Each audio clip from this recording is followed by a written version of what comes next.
timu y'ishaza rya Mwenge Thauso kuza kwiko mu semifinals zempaka z'amashaza go bukama bwa Toro ebandize kugwa kikazi na timu ya Kitagwenda gore mwahandijo omuzano guzanirwa hacaye Chantara Town Council omuri Kitagwenda Bakobere kubane mafuna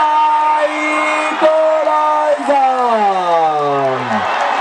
ukamukizanira abagizi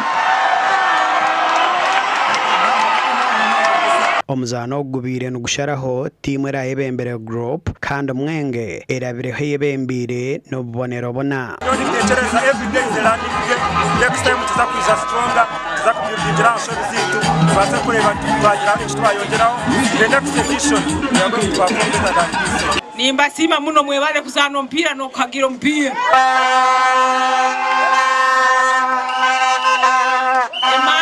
emazi zeitu tuija kubasagika mpaka hafaino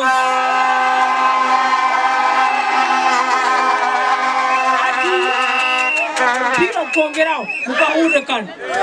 tuija kusagika timu baitinyo buli goal ninja kemtwara hago Omugandi timu ya factory ya majane yigara esingire ntayi ya Chamhunga Tea Growers na gori itana harishatu omumpaka z'abahinje b'amajani ezibire zetabirwa mu timu itano z'amakampani g'amajani okurugo mu district ya Bushenyi empakeza zizoba rumwe zizanirwa hacaye cya Kibingo Town Council kandi umusinguza hirwe kirabo cyembuzi nashimirwa mu ngeri z'aba maraka gaturiye kubaka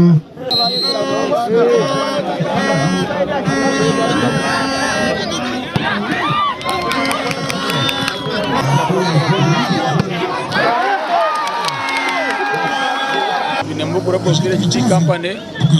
binemu Swaza Island Tea Company, binemu Igara Growers Tea Factory, binemu Chamhunga Tea Company, hamwe na Makilewe. Anangereza emenyeto yitu Igara West